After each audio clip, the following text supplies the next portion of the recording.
Good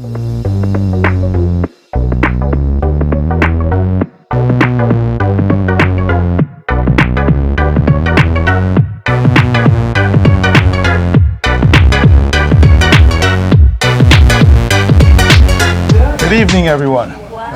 My name is Gogo EVENS here for Jaspo TV, and welcome to Three Tides Caribbean Restaurant and Bar located in beautiful Port St. Lucie, Florida.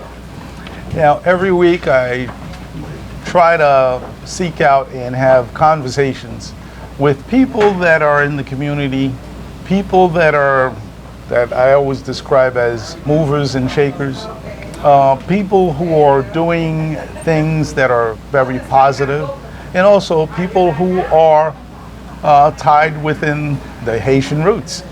I have the pleasure of sitting here today with NIRLAINE SMART.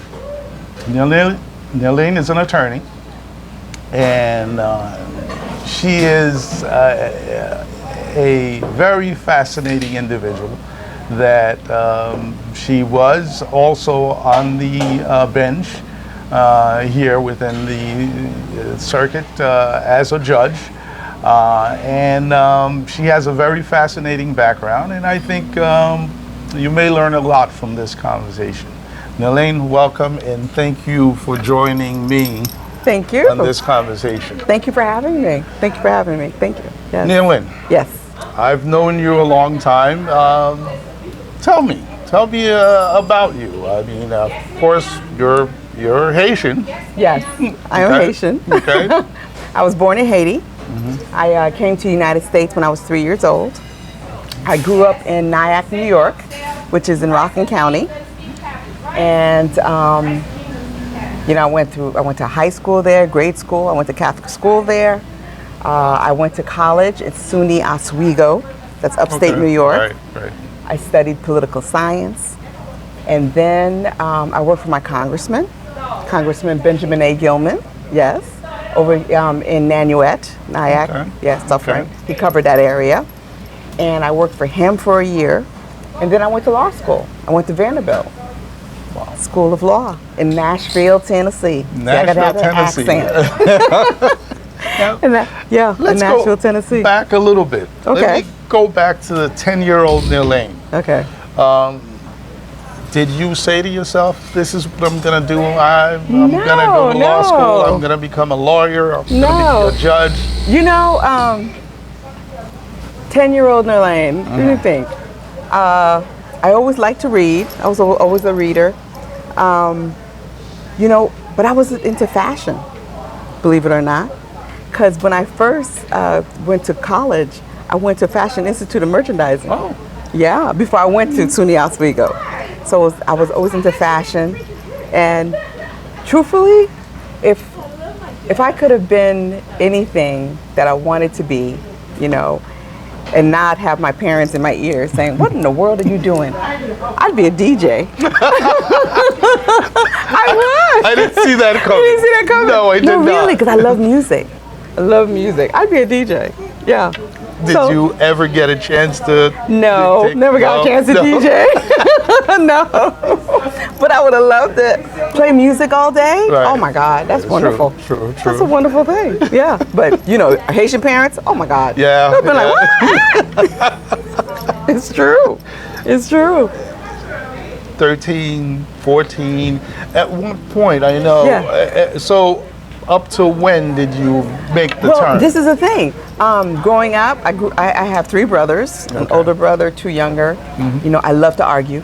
My point. My mom would say that, you know, I'm the type of person that tell you the sky is green, and I'm going to convince you that sky is green. So I was just good at that, you know. So I always like to argue my point. Mm-hmm. So going into the law was kind of a natural progression for me. Yeah, it was a natural. At what point? Was it the second year of college? Believe it or not, when I first went to Fashion Institute of Merchandising, and I used to commute to Manhattan, and I met a friend there, and we were going to school together. And we were tired of that commute. This was the first semester. We were tired of it. And so we were like, okay, let's transfer to another SUNY I don't know if you know the SUNY, Yes, the I State do. University of I grew New up- York. Yeah, I grew that's up right. in You grew up in New New York. York. So we're like, let's go into a SUNY where we can take fashion, like merchandising or some sort of marketing class. So we decided to go to Oswego. So when I got to Oswego, I started taking political science classes and loved it. I love politics, really enjoyed it. And then from there, it just progressed. And then I worked for my congressman, and I saw that part of it, of how the government works. Right. And I was like, I'm going to law school. And I picked Vanderbilt because my brother was in Nashville, Tennessee, going to TSU. Okay. So I came down there to visit, and I visited the campus. And I was like, this is a beautiful campus. I said, okay, I'm going to apply. And I got in. And here it is. Here it is. So that you migrated from New York to Nashville. to Nashville, Tennessee, and after graduating. While in Nashville, I met my husband, Matthew Smart. I met him. I was interning at a law firm, and he was working as a dental hygienist. Okay. And we used to talk to each other in the parking lot. And of course, he was in love. He'll tell a different story, but he was in love. So anyway, so we started dating, and he said he wanted to be somewhere warm. I want to be somewhere warm. My parents had purchased a home here in Port St. Lucie back in the 70s. Oh, wow. Because I don't know if you remember back in the day when they would go, where the marketers would go up to New York. General Development? Yes. Of course. And they I sell remember that. plots. Yes, I remember And then they that. would have folks come down here, Right. look at the plot. Correct, yes. People were just buying plots. Right. God knows I should have bought a whole bunch Right? of plots. Right? Could have been. I remember when Gatlin, remember? Yeah, you I get off of remember. 95, It you was- couldn't even make a right. There was nothing. Exactly. It was cow pasture. Exactly. You can only make a left. Right. And it was 2 lanes. Yes. I remember that. I remember that as well. So they were here. They bought a land here, and so I knew I wanted to be somewhere warm. Okay. So I just picked Tampa, right on the map. Just said, okay, let's go to Tampa, and I came to Tampa. And my first job out of law school was as a prosecutor. Loved it, being a prosecutor. That's the best job you can have as an attorney. Now, people often have that misconception as far as being a prosecutor. A lot of times people think being a prosecutor, they're the bad people. Of course, they call us persecutors. Thinking that we're so evil. But you know what, though? Being a prosecutor, it's an honorable position. Absolutely. You're a minister of justice. That's what you are. Right. Okay? Right. Your job is to do the right thing and to be just. Right. And I don't think the community understands that. They just see us, those people are putting you in jail, blah, blah, blah. Right. No. Right. Your actions have led you to go to jail, Correct. but we're not putting you in jail. Right. And also, the prosecutor is for the people. Exactly. For us. Yes, we represent the law-abiding people. citizens. Thank you. I wish people would understand that. But they see us as being so harsh. Like, it's so funny you asked that question because today I had a case, right? Young kid, 22 years old. He got a DUI, right? And he blew over the limit. And so now he's looking at the minimum mandatories for a DUI, and that's going to be on your record forever. Absolutely. And so his attorney sends me a letter from his mom and dad and from him begging me to give him a reckless. And so my response is, I don't have a legal basis to do that. Right. You blew over the limit. Right. All the elements of the crime are there. Right. What is my basis to just give you a reckless? Right. I don't. And the thing people need to understand is once you start manipulating things because, I feel sorry for this person, that person, then it starts to become unjust. Because how about the other person who doesn't have that attorney, you know what I mean? Or doesn't have the family Correct. to send a letter for him, but he's in the same boat as you are. He did the same crime that you did. What about him? Correct. So you have to be just. Correct. So I give where I can and do the best I can to be just. Right. Yes. But, people don't understand that there are certain guidelines that you have to adhere to. It's Yes. not you make up your own rules as you go. No, and oh my goodness, I had another situation where an attorney sent me a letter. It was a fishing case. Dear Lord, somebody went fishing, and they filleted the fish Okay. instead of bringing it back whole, and that's against the law. If you go out fishing and you're coming back in and you fillet that fish, and they don't see that whole fish with the skin on it, that's a misdemeanor. Up to $500 fine, 60 days in the county jail. So he sends me a letter and he says to me, "Oh, I know your office is not going to waste our time and blah blah blah." And my response to him is this: I have sworn to uphold the laws of the state of Florida. Right. That is a law in the state of Florida. Right. It's not up to me to say this is silly. I do think some things are, like silly, but I still have to uphold it. Right. I'm gonna give you a fine and call it a day, move on, but I have to uphold it. And I think people need to start understanding that. So they need to talk to the legislators. That's what I'm saying. Right. They're the ones who make the laws. Get them to change it. Wow. If you don't like it.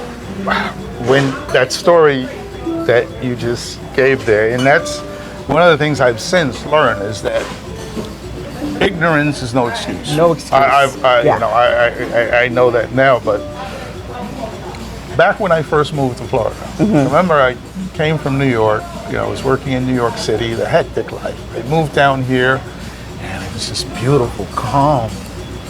And so I just wanted to do things that, I haven't done before, like go fishing. So I went out to Walmart, but fishing poles. What else do I need? Bait. Oh, I bought everything I needed, and I went somewhere and I was fishing. Well, there's a statute of limitation on things, right? Yeah. There is. You're so funny. There is a statute of limitations. You're good. So my friend went out, bought all this fishing gear, and he went fishing. Fishing, caught some fish. Yeah, oh great, took it home. But it wasn't years later, again, having a contract with the court system. I'm sitting there and I'm listening to this guy and you're like being fined for undersized smoke. Undersized. I'm like, what the hell? Like 2 inches. Oh my God, isn't that crazy? And you're like, wait a minute, I did that. Well, my friend did. Look, it wasn't me, allegedly. It was my friend. You're so funny. But isn't that crazy? Yeah. Do you know my first case that I tried was a snook case? No. I didn't even know what a snook was. I didn't either. I never went fishing. I didn't either. Yeah. No, I was like, what is a snook? It's 12 inches, it's supposed to be 15. I'm like, oh, like really? Right. But that's the law, yeah. And another thing that I think is so people need to understand is that most people are going to say, well, what's the big deal, blah, blah, blah. But then it goes into a whole other arena as far as the ecosystem. And yes, they're trying to protect our natural resources. It makes sense. Right. They're trying to protect the natural resources. Right. If they do not, legislate to protect these fish, certain size, they can't reproduce. Right. And then we deplete the resources. Now, no one has any fishing. And then the state of Florida, what do we need? Right. We need those because that's what people come down here for. So there's a method to the madness. Yes, there is. Yes. There is. Yes. And I think when people get frustrated over, hey, come on, really? Yes. But there's a reason. There's a bigger picture. Yes. And it's just really fascinating that me knowing you, and I've watched your work, and I mean that sincerely. Just my personal opinion. I don't think there are bad apples within every profession. Yes. Yeah. No, there are. Right. There are. And I think a lot of times those bad apples get highlighted so much that we lose sight of the 90% that's doing the right thing. Exactly. Okay. So that's why it's really important that people do understand the role of a prosecutor. Yes. And if you're a victim of a crime, this is... Yeah, you're going to love me. Yes, exactly. absolutely. Exactly. So, and thank you for that. So, from being a prosecutor, you were in Tampa. Yeah. And then you decided to. Oh, listen. Go ahead. Okay, now listen to this. Okay, Yes. so I was in Tampa, right out of law school, prosecutor. I did that for about 2 years, give or take. And then my student loans were killing me because they don't pay Right. very well. Right. So then I went to private practice, and I did insurance defense. Oh. Yeah, I represented insurance companies. Folks who are lying on their claims and all that jazz. Yeah, I did that. Okay. But I didn't like it. I didn't like this billable hours. I just didn't like it. So then a girlfriend of mine that we used to be prosecutors together, we decided to open up our own law firm. Yeah, to NIRLAINE SMART and Everett Jones, PA in Tampa. Has a ring to it. Yes, we did anything and everything that walked through the door. Okay? Oh my Lord, it was feast or famine, because getting business, either it's raining or there's a drought, and it was so rough. So while I was doing that, my older brother was in the pharmaceutical industry, right? And this guy's living the life. He's dining, doctors, I'm looking at him, I'm like, wait a minute, I got the advanced degree, Right. and this guy here, he's living the dream, right? So I said, you know what, I can do what he's doing. Do you know? Yes. Are you serious? I left the law. And you were doing This pharmaceutical. was 1998, because that's when I had my son. I left the law, and I went into pharmaceutical sales. Let me tell you, that was just a ride. I mean, I enjoyed myself. I ain't gonna lie to you. So you were making the I dough, was living making- the high life. What? Right out the door. I was working for TAP Pharmaceuticals, which no longer exists, probably, Okay. right? But TAP Pharmaceuticals is Takeda Abbott products. Uh-huh. I was selling Prevacid. It was the gastro reflux medication. Okay. They right out the box. They took us to Japan for a national sales meeting. So here I am now, highfalutin in Japan. I mean, everything was just first class, beautiful. I was like, yeah, this is the dream. And so I stayed in the industry for like 10 years. What? 10 years. But I still kept my law degree. Okay. I mean, my law Right, license. right. You I kept it active. continuing Yeah, adding, kept it, so- yep. So I was doing that for about 10 years, money was good. Everything was just wonderful. So listen to this. Uh-huh. Okay. So I went from Tampa to Jacksonville with different companies. Right. And then from Jacksonville, I came down here to Port St. Lucie, because then I had my children and I needed my help from my mom. Right. So I came down here. And then in 2008, the industry went in the toilet. I don't know if you recall, 2008, there was a lot Yes, of turmoil, yes, financial a lot of turmoil. regulations Oh my as far Lord. as- They sucked the fun out of that industry, sucked the fun out of it, right? Right. I was working for the biotech company out of Boston. I forgot what the name of that company was, but I was working for that company. On Monday, I had a job. I had an Amex card, and I had a car, because they give you a car. Wednesday, they went bankrupt. They turn in your car, turn in your No. Yes, it was crazy. No severance pay or anything? Oh yeah, they gave you a severance, but you're out of a job. So then I'm at the crossroads, and I was like, okay, what do I do now, right? But the funny part is this. So while I was down here, I met Judge Walsh, Okay. because our sons played football together. Okay. And I had told him I was a former prosecutor, but now I'm in pharmaceutical sales, blah, blah, blah. He's like, oh, you need to come back and practice law, blah, blah. I'm like, oh, nah, I'm doing too good. I'm staying here. Right. So then when this happened, I was like, ooh, maybe I do need to go back to the law. Right. So you know what? I said, okay, I'm gonna go back to the law. And he gave me some contacts with the state attorney's office, right? So Mr. Colton allowed me to come in. That was our state attorney at the Right, I time. remember. I came in, and there was no positions available. That's how. It was hard to even get into that office. Right. So I volunteered.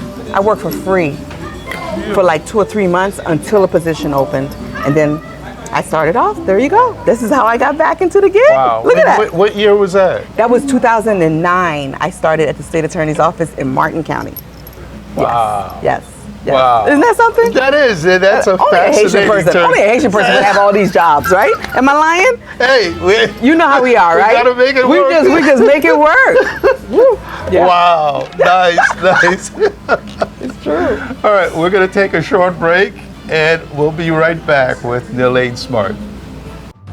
You're watching 4Jaspo TV, Haitian American Television on the Move, Channel 18.9 Miami, Broward, Channel 11.4 Palm Beach, and the Treasure Coast.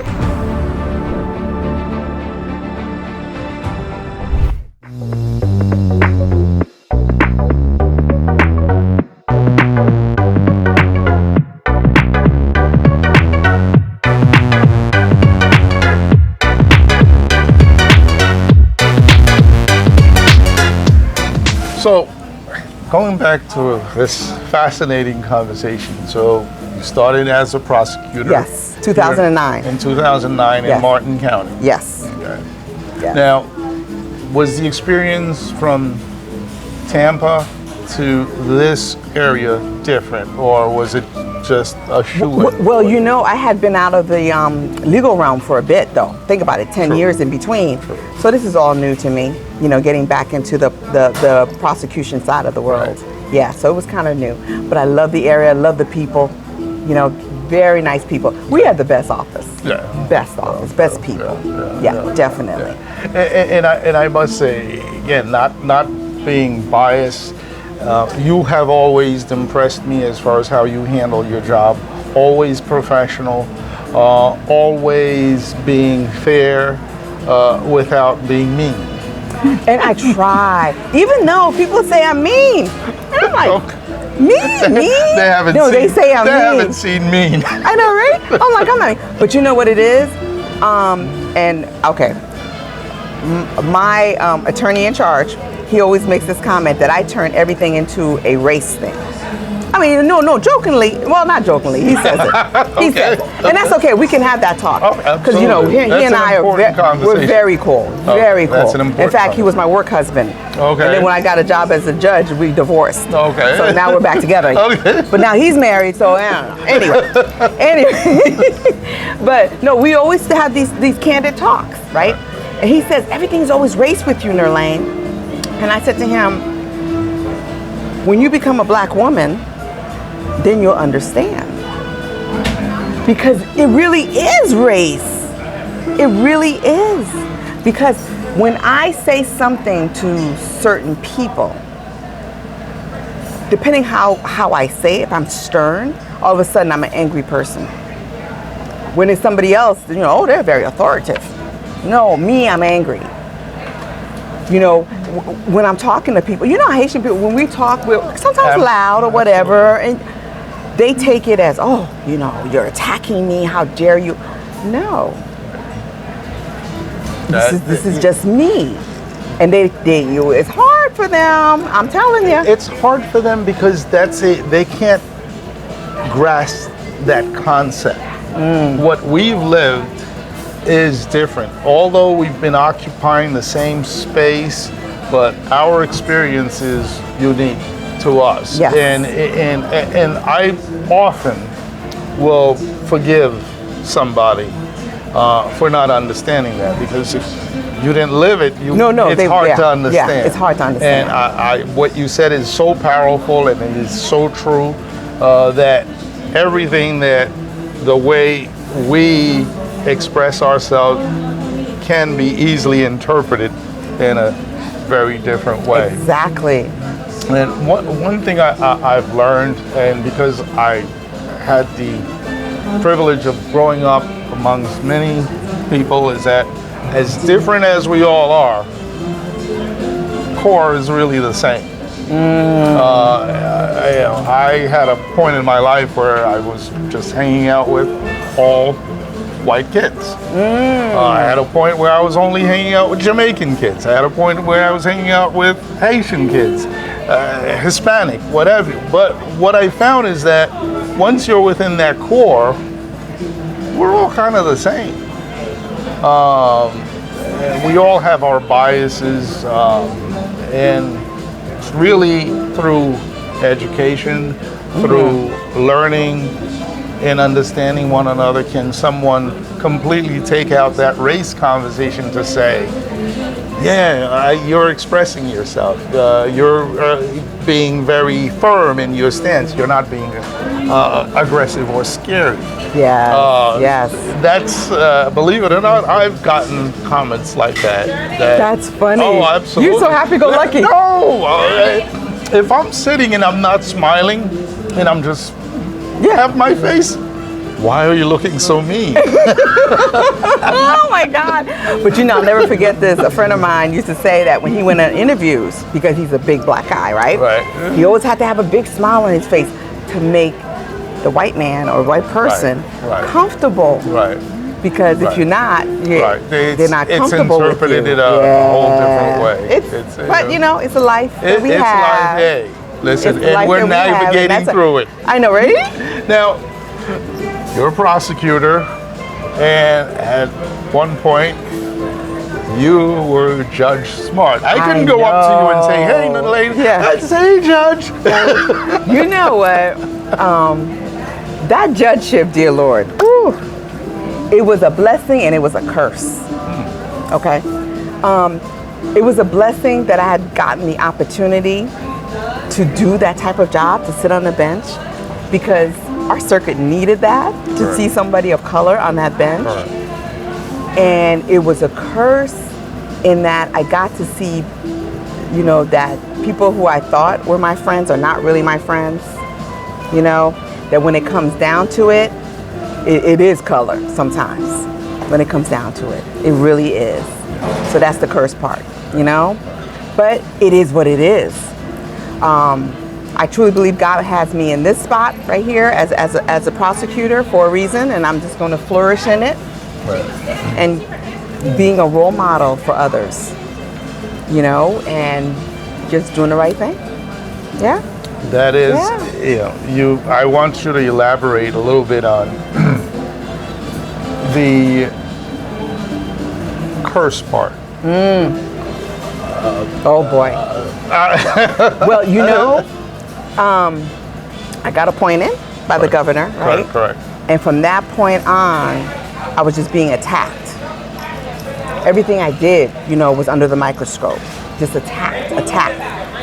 People reported me to the JQC, you know, just attack, just constantly, you know, and it was just a nightmare. It was a nightmare. Now, was it coming from the public? Was it just people working within the system? People working within the system, the public, you name it. It was just a nightmare. It was a nightmare. It was a nightmare. Yeah, it was a nightmare. It really was. I had the privilege of seeing you on the bench several times, and what had always impressed me is your demeanor. Oh, and people said I was just horrible on. Some folks said I was horrible on the bench, and this, that. Well, attack. Well, go ahead. I guess, you know, not especially in this part of the world where we are. You were the very first to be on the bench. But when I say the very first of a lot of things. First black person to be on that bench. First Haitian to be on that bench. So there was a lot of firsts involved. Now, do you find that, and I'm going to kind of relate you to President Obama. And here's why I say this. I wish. Here's the thing with President Obama. Because he's a black man, I felt the black community just expected too much from him. That too. No, but they do. And you know what? And this is the thing. People are, what are you going to do for me? When I was campaigning, what are you going to do for me? I'm like, what? You know, follow the law. How about that? Follow the law. Now, you said something, follow the law. Yes. Now, again, within every profession, there are bad apples. Yeah. Okay? Yeah. And I think we've all heard or seen examples of people in that position that kind of did not follow what they were supposed to do. Where one person would get this outrageous sentence versus the other. And then when you separate it and say, the only thing difference, one is white, one is black. You know, sometimes I'm trying to understand the justification for it. Maybe there is, but in general, I you know, so go ahead. Okay, and I think I know what you're talking about. But this is the thing folks don't see is no two cases are ever the same. Right. Okay. Good point. Never. Good point. They're not. Good point. It's especially the when you get the felony land with the harsher crime. Right. So, for example, you got two people, right? One white, one black. They commit an armed robbery, right? Okay. But one robs a nun, the other one robs a drug dealer. Okay? So the state attorney gets the cases, right? The nun is like, oh, I'm gonna come in and testify, I'm gonna do the right thing, and right? Right, good The point. drug dealer's like, I'm getting the hell out of here. I'm gonna testify with selling the drug. And then he robbed me. No, right? Okay. So the drug dealer case, guess what? And mind you, I'm overgeneralizing. No, right. No, but that's a good scenario. The drug dealer case, Right. the prosecutor gonna be like, yo, let me try to deal this case, Right. and get what I can. Right. You know what I mean? Because I know this guy did it. Right. But am I gonna be able to prove it? Right. You know, let me. Right. The nun case, Hey. no offer on this Right, one, because right. I know I got a good witness. She gonna come in and have it, and she gonna testify that you robbed her. See what? Do you see? Yes. And that's what. And there goes some Yes. differences that people don't see. Yes. Because all they're looking at is the color. They're like, Right. oh, that's a black person. Right, No, right. you gotta dig deep. Right. You gotta look. Right. And then there's something called a score sheet. Right. You know, you're looking at what crimes these people were committing and where they stand. I mean, there's a lot of different. You could have the same number at the end, but it might not be the same crimes Right. in there, and they're gonna look at that. You know. Right. So there's a lot. There's a Right, lot. There's a right, lot. right. Not that Right. I'm saying that there is no racism, but There is that Yes. minority Yes. that does Yes. not do the right thing. So I think the insurance that I've always said to people is that, hey, I believe that President Obama would do the right thing. He can't be making his decisions simply based on somebody's color of skin. You Then can't. that and sometimes people don't right. understand that. That's kind of the discrimination as well. Yeah. So, and I think going back to you, and that was when somebody said, okay, what's in it for me? They know if they go in front of you, they're going to be treated fairly. Yes. They're not going to, be punished extra just Because of their skin color. Right. Yeah. So that's a great point.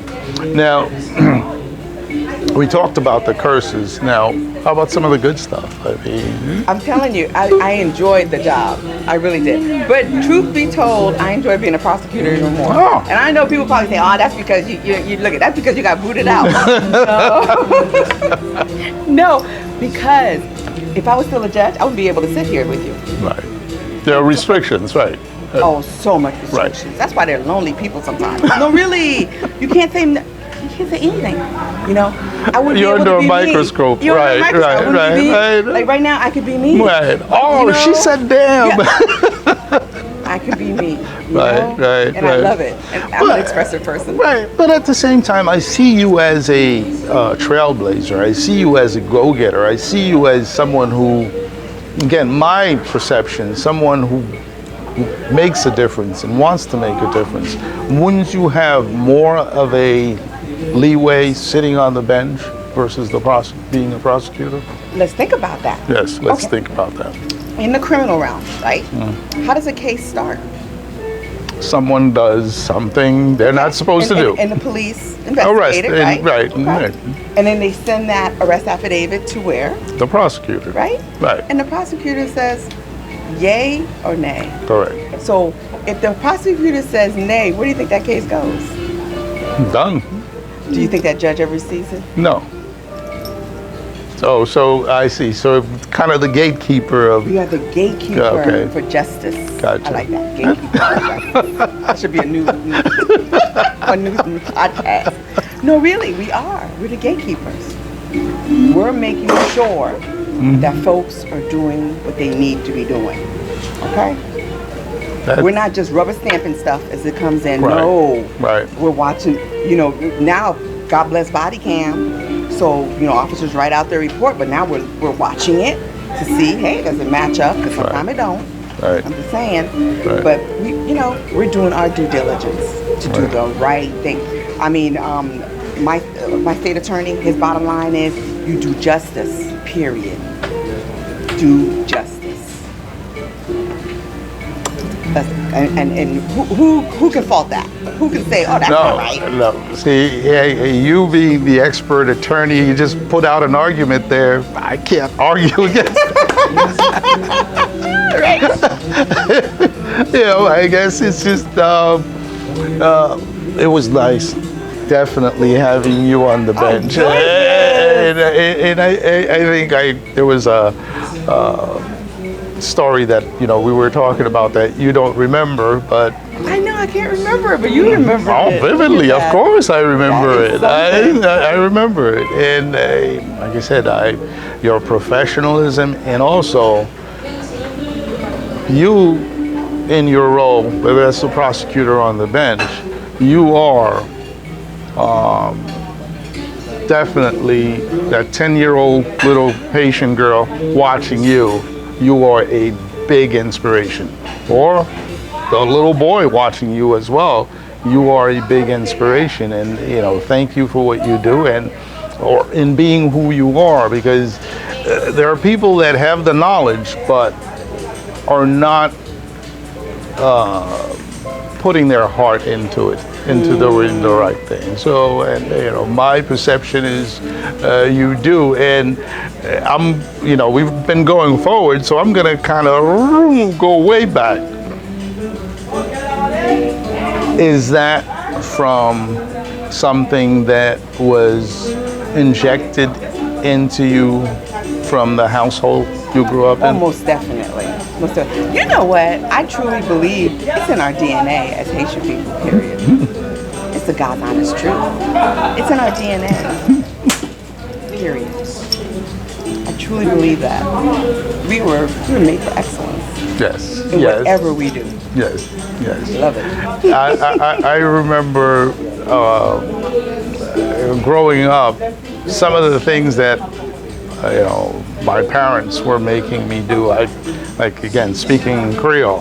I'm like, why do I need to learn this? Look at that. Growing up in a household where, like you said, up until 17, 18, I could only address them in French, and when their friends came over, don't forget. no Creole, no English. It's a sign of respect. So, growing up in that environment, and if we have time, there's another thing I want to kind of delve back into. You always work within the criminal. Have you ever worked in the juvenile? Yes, I did. Yes, remember, I don't know if you remember, but in Martin County at one point, I had the juvenile assignment, and dear Lord. Yes. I think that's the worst assignment. Well. And you know why I think it's the worst assignment? Yeah. Truth be told, there's no, I don't feel like I was making a inroads with some of the delinquents that came through, dear Lord. They would just continue doing this bad behavior. And what can you really do to straighten it out?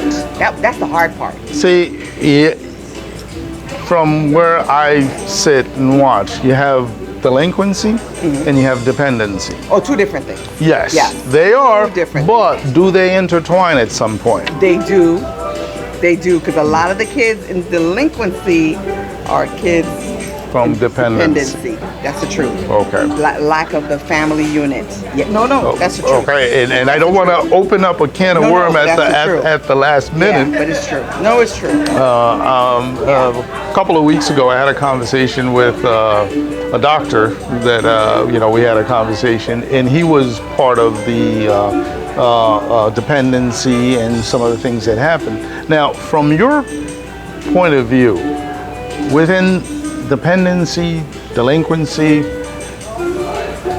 I grew up in a household. My mother did not spare that belt. Oh my goodness. Let me make you laugh. Okay. Whenever I get a case, a child abuse case, dear Lord, God help me. But the first question I ask, what the kid do? You know? And that's, am I lying? But that's just us Haitian people. We know they will whoop up on you. What? Right. Parents didn't play. Right. They Right. did not play. So a lot of folks are like, oh no. Right. But that's what keeps you in line, doesn't it? Right. And yes, and there is a fine line between abuse and that, because again, I've seen situations where the parent felt, I can't discipline this kid. Many a time. They're scared to discipline because they don't want to get arrested. Right. And then what happens to that kid that knows? They run wild, and then all of a sudden, they become a burden on society. Right. Because now they're victimizing society because they didn't get any kind of guidance and discipline. And I truly believe you need discipline. I didn't even have to spank my children. They knew. And that's because since they were little, all you gotta do is give them a look. Oh my God. Right? That's it. That's enough. Just look. And they knew. That is correct. Yeah. I've been blessed with these weird eyes. Oh, my kids, whenever I go like this, oh my God. That makes me laugh. Oh my goodness, you're like, Yes, you're right. They know, hey, things have changed. You don't have to take it that far. Right. But it starts when they're little. You know? Right. Discipline. Don't play around. Right. Now, as far as the legal system,